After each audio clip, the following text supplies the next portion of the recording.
बिस्मिल्लाहिर्रहमानिर्रहीम। मोहतरम नाजरीन, अस्सलाम वालेकुम वरहमतुल्लाहि वबरकातुहू।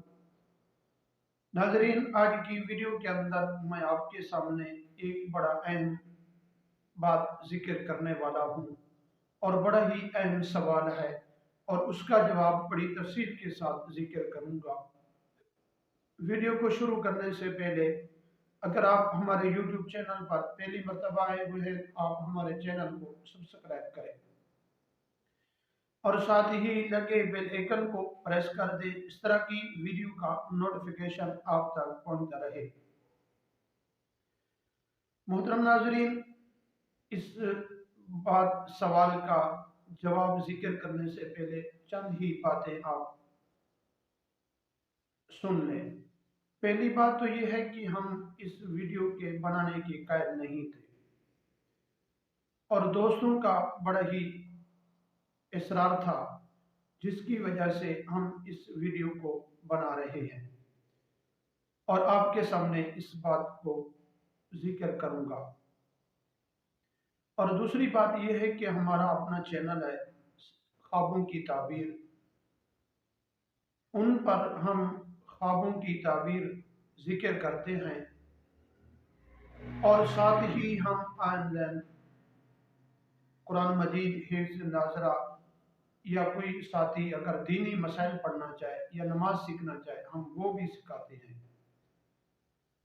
तो दोस्तों के पुर इसरार की वजह से दूसरा चैनल बनाया है और इस पर हम मसाइल जिक्र करते हैं।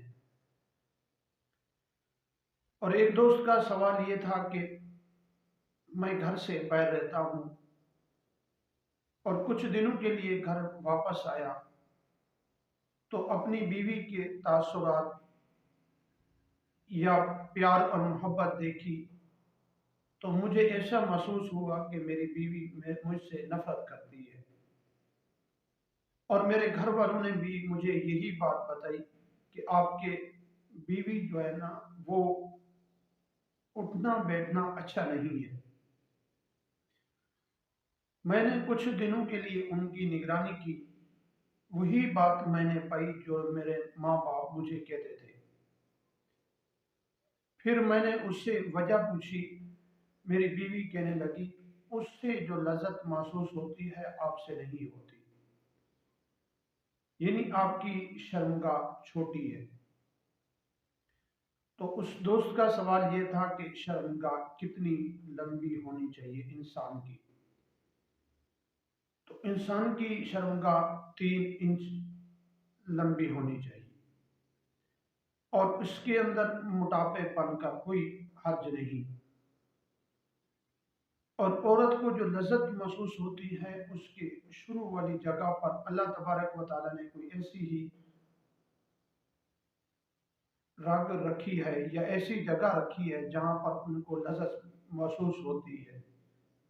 नाजरीन, अगर इंसान खाना खाए तो इंसान के मुंह के अंदर इंसान को ज़ायका पता चल जाता है। हलक के अंदर अगर उतर जाए तो इंसान को ज़ायके का पता नहीं चलता। इस तरह ही आप मिसाल को फिट कर दें। और दूसरी बात यह है कि बीवी को हमल ठहराने के लिए नफ्स का इतना होना जरूरी है। और दूसरी बात यह है कि जो हजरात बचपन के अंदर मुस्तजनी करते हैं उन हजरात को इस चीज का बड़ा ही नुकसान उठाना पड़ता है और वो हजरात अपने नरीना औलाद से महरूम हो जाते हैं और बीवी को भी उस लज्जत से महसूस जो लज्जत महसूस होती है उससे भी महरूम कर देते हैं। उनको चाहिए कि इस बात को से तौबा करें, अल्लाह तबारक व तआला से माफ़ी मांगे और इस गुनाह को न करने का अज़म करें। नाजरीन, ये थी आज की वीडियो। अगर आपको पसंद आई है अपने दोस्तों की तरफ भी शेयर ज़रूर कीजिए।